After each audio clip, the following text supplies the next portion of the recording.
Hello everyone, সকলকে আমার YouTube channel knowledge bank টুকেতে স্বাগত।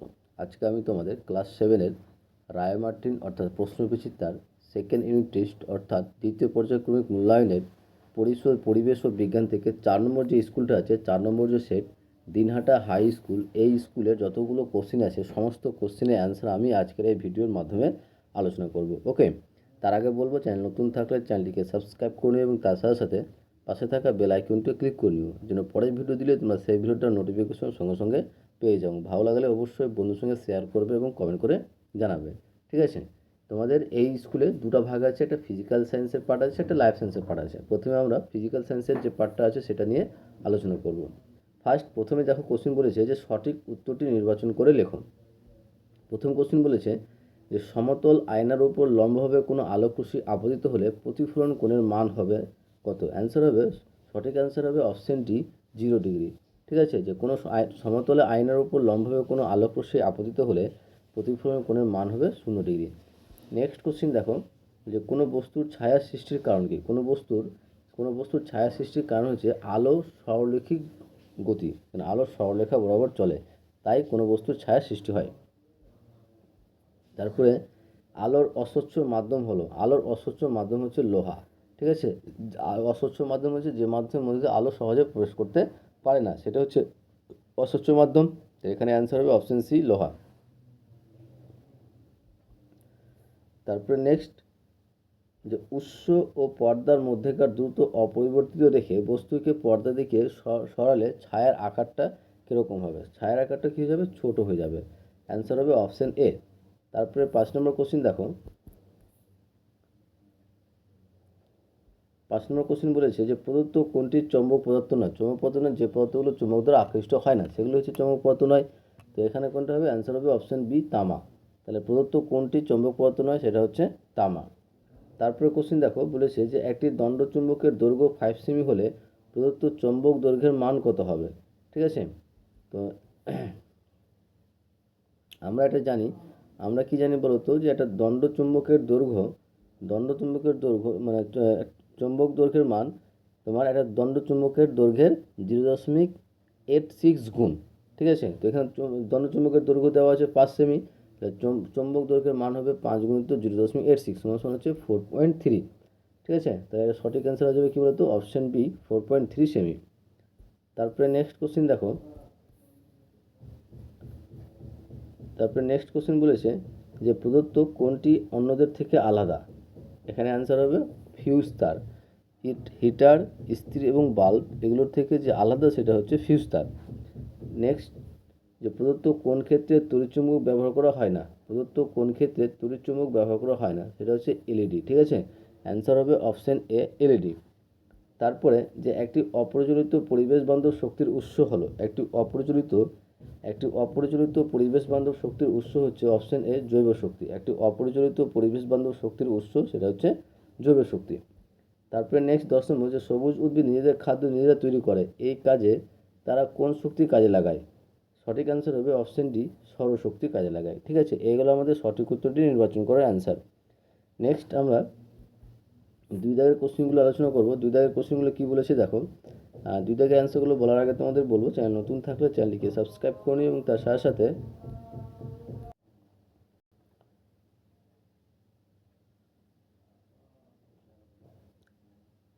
2 দাগের কোশ্চেনগুলো বলার আগে তোমাদের বলবো, চ্যানেল নতুন থাকলে চ্যানেলটিকে সাবস্ক্রাইব করে নিও এবং তার সাথে সাথে পাশে থাকা বেল আইকনটা ক্লিক করে নিও, যেন পরের ভিডিও দিলে তোমরা সেই ভিডিওটার নোটিফিকেশন সঙ্গে সঙ্গে পেয়ে যাবে। এবং ভালো লাগলে অবশ্যই বন্ধুর সঙ্গে শেয়ার করবে এবং কমেন্ট করে জানাবে।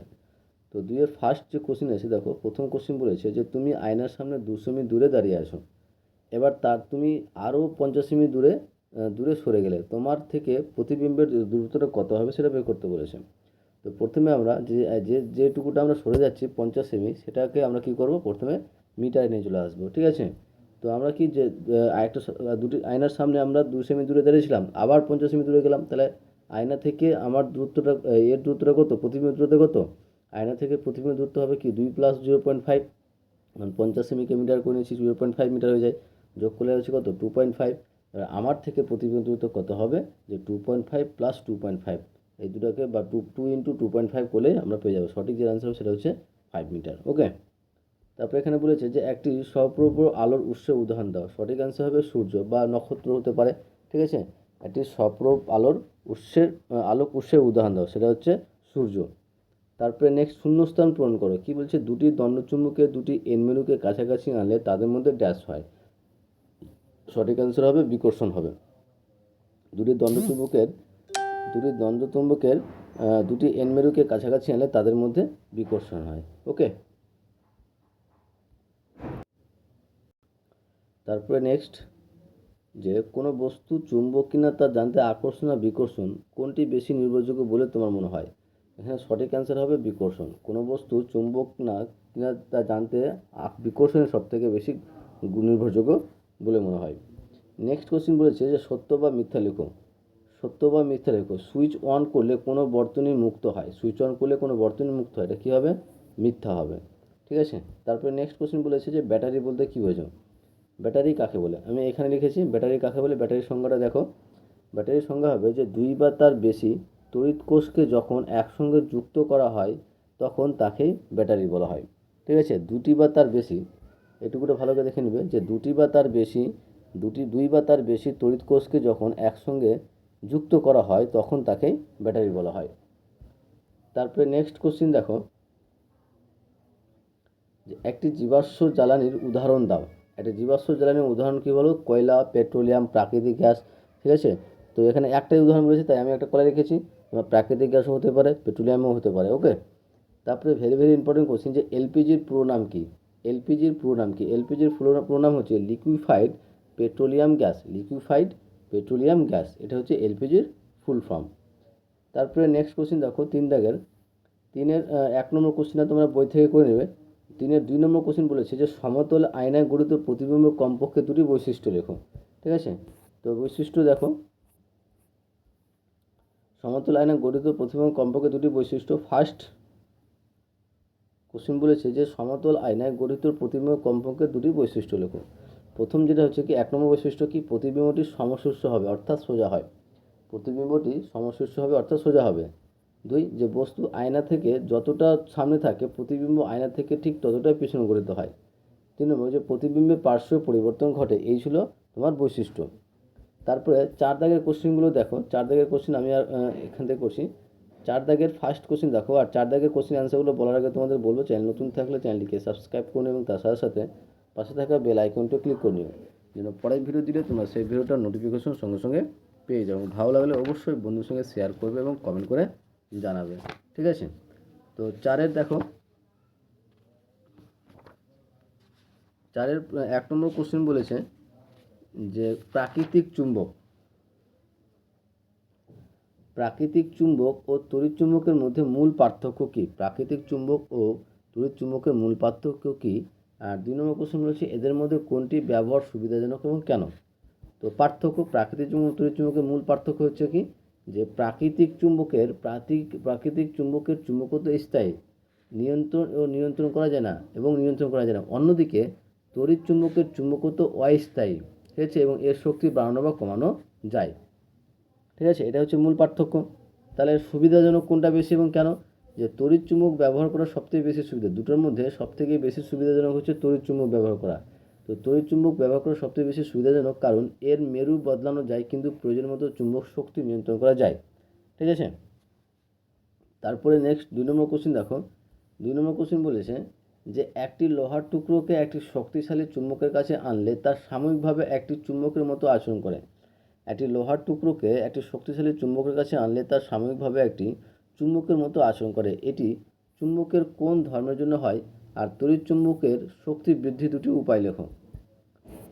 তো ফার্স্ট এটা যেটা হয় তার প্রথম যে কারণ হচ্ছে ধর্ম, যেটা চুম্বকের আবশ্যীয় ধর্ম বা চুম্বক আবেশের জন্য হয়। ঘটনাটা যে একটি লোহার টুকরোকে একটি শক্তিশালী চুম্বকের কাছে আনলে তার সাময়িক একটি চুম্বকের মতো আচরণ করে। এটি চুম্বকের কোন ধর্মের জন্য হয়? এটি চুম্বকের আবশ্যীয় ধর্ম বা চুম্বক আবেশের জন্য হয়। তারপরে নেক্সট কোশ্চেন ছিল কি যে তড়িৎ চুম্বকের শক্তি বৃদ্ধি দুটি উপায়। 1 নম্বর কি যে তারের কুণ্ডলীর পাক সংখ্যা বাড়াতে হবে। 2 যে তড়িৎ প্রবাহের মাত্রা বাড়িয়ে দিতে হবে। ঠিক আছে, তারপরে 3 নম্বর কোশ্চেন দেখো। 3 নম্বর কোশ্চেন বলেছে যে একটি তড়িৎ বর্তনীর ছবি আঁকো যাতে একটি বাল্ব, একটি সেল ও একটি সুইচ থাকবে। ঠিক আছে, এই কোশ্চেনটা তোমরা নিজে থেকে করে নেবো বই থেকে, যে একটা তড়িৎ বর্তনী আঁকতে হবে। যে ধরো একটা এরকম একটা বর্তনী, একটা বাল্ব থাকবে, একটা সেল থাকবে, একটা সুইচ থাকবে। যে এরকমভাবে আঁকতে পারো যে এটা একটা তোমার বাল্ব হয়ে গেল, একটা তোমার ব্যাটারি থাকবে, এই যে এটা একটা ব্যাটারি, প্লাস মাইনাস ব্যাটারি, আর একটা সুইচ থাকবে এরকম, এরকম একটা সুইচ থাকবে। এটা তোমার একটা বর্তনী হয়ে গেল। যে একটি তড়িৎ বর্তনীর ছবি আঁকো যাতে একটি বাল্ব থাকবে, একটি সেল থাকবে, একটি সুইচ থাকবে। ঠিক আছে, এটা সুইচ থাকবে, এটা আঁকলে হবে যেটা আমি আঁকলাম। ঠিক আছে, একটা প্লাস মাইনাস হবে। নেক্সট তারপর কোশ্চেন রয়েছে যে একটির পরিবর্তে দুটি সেল ব্যবহার করলে বাল্বের আলোর তীব্রতা বাড়বে না কমবে। এখানে সঠিক অ্যান্সার হবে যে দুটি সেল ব্যবহার করলে বাল্বের তীব্রতা কী হবে, বাড়বে। ওকে, তারপরে নেক্সট কোশ্চেন দেখো, বলছে ফিউজ তার কি। ফিউজ তার কি? ফিউজ তারের একটি বৈশিষ্ট্য লেখো। বর্তমানে ফিউজ তারের পরিবর্তে বর্তনীতে কী ব্যবহার করা হয়। তো প্রথমে আমরা এখানে 3টা কোশ্চেন আছে, তো ফিউজ তার কি এটা প্রথমে জানবো। ফিউজ তার হচ্ছে যে টিন ও সীসার একটি সংকর ধাতু দিয়ে তৈরি, যার যা বর্তনীতে শ্রেণী সমাবে যুক্ত থাকে এবং অতিরিক্ত তড়িৎ প্রবাহে গলে গিয়ে দুর্ঘটনা রোধ করে। ফিউজ তার হচ্ছে একটি টিন ও সীসার একটি সংকর ধাতু দিয়ে তৈরি তার, যা বর্তনীতে শ্রেণীর সমাবে যুক্ত থাকে এবং অতিরিক্ত তড়িৎ প্রবাহ গেলে গিয়ে দুর্ঘটনা রোধ করে। তারপর কোশ্চেন বৈশিষ্ট্য ছিল, একটা বৈশিষ্ট্য হচ্ছে এর গড়লঙ্ঘ খুব কম এবং রোধ খুব বেশি হয়। এর গড়লঙ্ঘ খুব কম এবং রোধটা কী হয়, খুব বেশি হয়। আর বর্তমানে ফিউচারের পরিবর্তে কী ব্যবহার করা হয় বলো তো, এমসিবি ব্যবহার করা হয়। ঠিক আছে, এমসিবি ব্যবহার করা হয়। তারপরে নেক্সট কোশ্চেন দেখো যে জৈব শক্তিকে কিভাবে মানব জীবনে কাজে লাগানো যেতে পারে। জৈব শক্তিকে কিভাবে মানব জীবনের কাজে লাগানো যেতে পারে। অ্যান্সার হবে জৈব বর্জ্য যেমন গোবর, পচা গাছপালা থেকে বায়োগ্যাস তৈরি করে যা তা রান্নার কাজে বা আলো জ্বালাতে ব্যবহার করা যায়। এছাড়াও জৈব সার হিসেবে এটি কৃষিকাজে ব্যবহৃত হয়।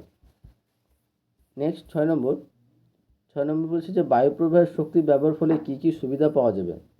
বায়ু প্রবাহের শক্তি ব্যবহারের ফলে কী কী সুবিধা পাওয়া যাবে, আর এই শক্তির একটি সীমাবদ্ধতার উল্লেখ করো। এই শক্তির একটি সীমাবদ্ধতার উল্লেখ করো। তো বায়ু প্রবাহ শক্তি ব্যবহার ফলে সুবিধা কি, যে সুবিধা পাওয়া যাবে, এটি একটি নবীকরণযোগ্য শক্তির উৎস এবং এতে পরিবেশ দূষণ হয় না বললেই চলে। সীমাবদ্ধতা কী হবে, যে সব জায়গায় পর্যাপ্ত বায়ু প্রবাহ থাকে না, তাই নির্দিষ্ট ভৌগোলিক অঞ্চলের এর ব্যবহার সীমাবদ্ধ। এছাড়া এটি বেশ ব্যয় সাপেক্ষ। ঠিক আছে, এইগুলো আমার ফিজিক্যাল সায়েন্স অর্থাৎ ভৌতবিজ্ঞানের সমস্ত কোশ্চেন অ্যান্সার। এবার যেটা আসবে সেটা হচ্ছে আমরা লাইফ সায়েন্সের যে কোশ্চেনগুলো আছে সেগুলোর অ্যান্সার নিয়ে। আর তার আগে বলবো, চ্যানেল নতুন থাকলে চ্যানেলটিকে সাবস্ক্রাইব করে নিও এবং তার সাথে সাথে পাশে থাকা বেল আইকনটা ক্লিক করে নিও। পরের ভিডিও দিলে তোমরা সেই ভিডিওটার নোটিফিকেশন সঙ্গে সঙ্গে পেয়ে যাবো। ভালো লাগলে অবশ্যই বন্ধুর সঙ্গে শেয়ার করবে এবং কমেন্ট করে জানাবে।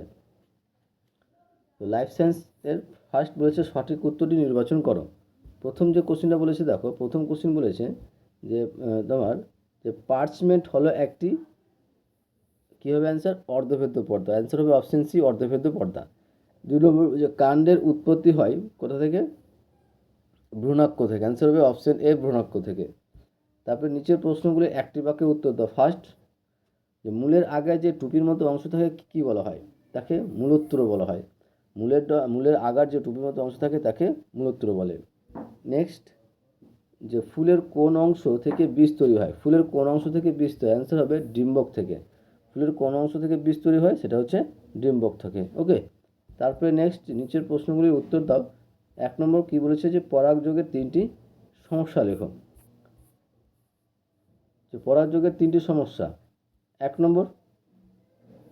নম্বর কী বলেছে, যে পতঙ্গনাশক ব্যবহারের ফলে পরাগ সংযোগকারী পতঙ্গের সংখ্যা কমে যাওয়া। 2, যে জলবায়ু পরিবর্তনের ফলে ফুল ফোটার সময় বদলে যাওয়া। 3, যে বায়ু দূষণের ফলে পতঙ্গদের ফুল খুঁজে পেতে সমস্যা হওয়া। এই ছিল পরাগযোগের 3টি সমস্যা। Next question, very very important question, বলছে oral rehydration solution. Oral rehydration solution অর্থাৎ ওআরএস কী, আর কী কারণে ওরাস দেওয়া হয়। ওরাস হলো কী বলতো, চিনি, নুন ও বিশুদ্ধ জলের একটি নির্দিষ্ট মিশ্রণ। ওআরএস হচ্ছে একটা চিনি, নুন এবং বিশুদ্ধ জলের একটি মিশ্রণ। এর কারণ কী কারণে ওরাস দেওয়া হয়, যে মূলত ডায়রিয়া, কলেরা বা অত্যধিক গরমে শরীর থেকে জল ও খনিজ লবণ বেরিয়ে গেলে তা পূরণের জন্য ওআরএস দেওয়া হয়। এগুলো আমাদের 4 নম্বর সেটের সমস্ত কোশ্চেনের অ্যান্সার। আশা করছি তোমাদের ভিডিওটা ভালো লেগেছে। ওকে, থ্যাংক ইউ ভিডিওটা দেখার জন্য।